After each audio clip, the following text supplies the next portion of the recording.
Greetings viewers, just two quick videos about the concept of the semi-periphery and why it matters a lot for digital media and understanding our world today. Now, the concept of semi-periphery, this actually comes from the world system sociologists of the 1970s, most famously Emanuel Wallerstein, who is still around and teaching these days. And he had the great insight back in 1970s that our world is actually a system and has been a system since 1492, and we need these categories, systemic categories, to think it through. And here's what he and others came up with in the early 70s. You have to remember the early 70s is a time when the colonial empires have vanished and have been overthrown and replaced by independent states. So we have a world of nation states. What Wallerstein and others noticed was that these states are dramatically unequal, and you can classify them in three categories. So back in 1973, three kinds of categories, roughly corresponding to first, second, third world. So if you want to know where those terms came from, they actually come from the sociologists. First world, the core. Core economies are fully urbanized, fully industrialized, and fully literate. Okay, completely capitalist societies. The semi-periphery, these are societies that have gone through some urbanization, some industrialization, and some media change in literacy and mediatization, but it might be limited or incomplete. Then you have the peripheral nations. These are majority agrarian societies. These are not fully industrialized and just beginning the process of industrialization. So classic case, both India and Indonesia are peripheries back in when they get their independence in 1947 and 1949, respectively. So they have huge numbers of people that are peasant farmers just growing food on the land. We think as many, somewhere between 70 to 80% of all people in India were peasant farmers back in 1947. So the power relations between these three groups are, of course, totally unequal. If you're a rich industrial country, your life world, your interests are going to be totally different from a poor industrializing nation. Your outlook on life, the way you think about things, that makes communication very difficult.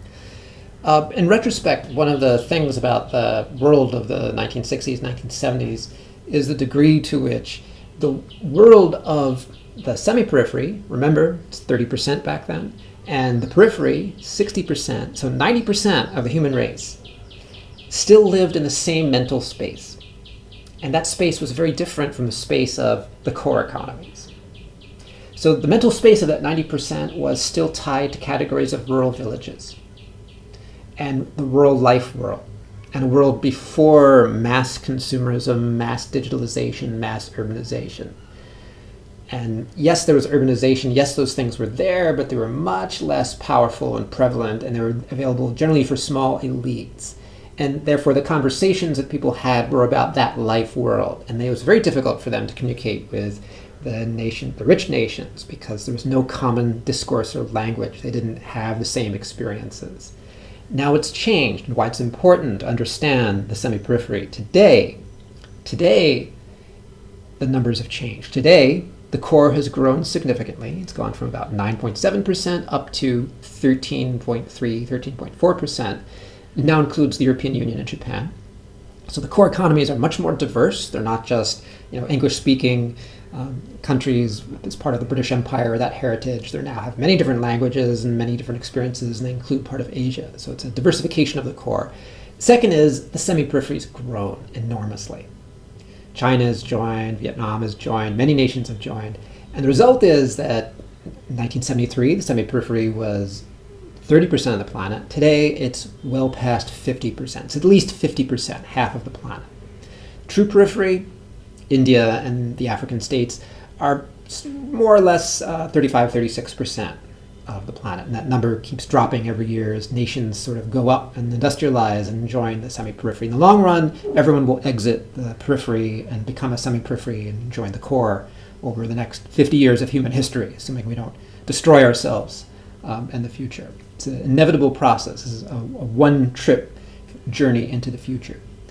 What this means, though, from a cultural perspective, is that this is the first time in human history when most people on the planet share a single cultural space.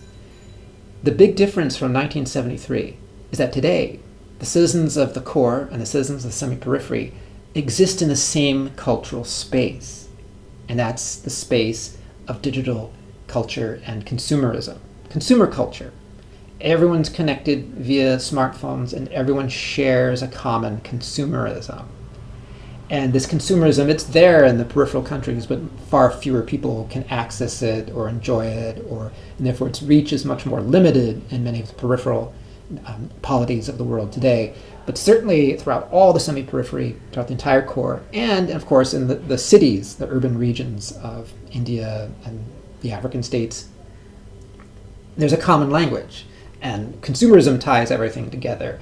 Facebook, Google, Apple, smartphones, technology, all these things tie people's experiences, hopes, expectations, and most importantly, their sense of self and identity together. And that means for the first time in world history, we now have the basis for a true world culture because our experiences are becoming tied together and interlinked in ways which were not true 40 years ago, 60 years ago, I would argue ever in human history.